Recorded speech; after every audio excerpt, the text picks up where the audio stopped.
We begin today's meditation with a few sipping exercises to remind us a little treat can go a long way. So pick up your McCafe iced coffees, close your eyes, and deep sip in, and deep satisfaction out. Take a treat retreat at McDonald's. Right now, get a McCafe iced coffee in any size and any flavor for just 99 cents until 11 a.m. Price of participation may vary. Hi, I'm Jeff Altman, the Big Game Hunter, and welcome to No BS Job Search Advice Radio. Now, I'm called the Big Game Hunter because I coach people to play big. I want you to get out of any sort of limitation that you place on yourself and really perform at a high level. But there should be a certain limit. And today I discuss one of those limits. I call it monologuing, and I'll just simply say monologues only belong on late night TV. They don't belong on your interviews. So I hope you find the show helpful. I hope you're not doing this. But if you are, stop it. Okay? Stop it.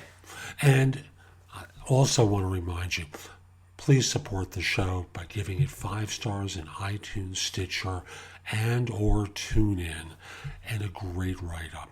It helps other people find the show. It helps with ratings. It helps with advertisers. So with that, let's get rolling. And today I want to talk with you about one of those tragic and completely avoidable job interview mistakes that too many people engage in. And I was reminded of it day before yesterday when I asked a candidate a question and they started to go off on this 3-minute monologue that maybe for 10, 15 seconds had something to do with my question, and then they went off into left field. I paused. I listened for a while, and I stopped listening, and I let him talk on. And when he finally came up for air, that pause in the conversation to let someone else speak, I said, "By the way, do you remember my original question?" And he hesitated for a second and went, "No, I don't." So, we can laugh about it now, but how many of you have done that? What ultimately happens is, you start to think you know the question before the interviewer asks it because you've been on too many interviews. And the problem with your getting a job may be that you don't interview anywhere near as well as you think you do. And this could be one of the big reasons. You start anticipating the questions and you start answering what you think is being asked.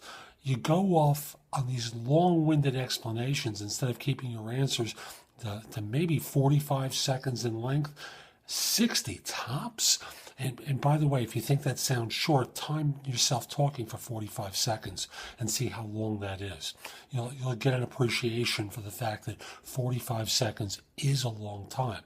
So your goal is to answer the question. Now, if it's a phone interview, I want you to have your resume out in front of you and write the darn question down in front of you so it's a reminder that will help you stay on point. When you hear the question, you can even circle a couple of things in your resume to remind you of some talking points you want to cover. So, answer the question, no more, no less. Don't go off on these long-winded tangents. 45 seconds, maybe a minute tops. Keep your answer to the point. Because otherwise, what starts to happen has happened to me. The interviewer starts to mentally channel surf. They start thinking about what they would rather be doing, what else they could be doing instead of listening to you, what their next appointment is, who their next call is, a whole host of other things, but they stop listening to you. And this could be the critical reason why you're failing, and I'm going to use that word very intentionally, failing on your interviews. You stop listening, you start thinking that you know the questions in advance, and you go off on tangents. So that's today's show. I hope you found it helpful. And if you did, again, please give the show 5 stars in iTunes or Stitcher. It helps other people discover the show. It helps with rankings.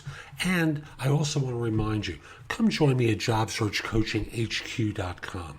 That's my site with the best of my information curated, plus the ability to ask me questions so that you don't make dumb mistakes in your job search that prove so costly. Now, I'll be back tomorrow with more. Hope you have a great day. Take care.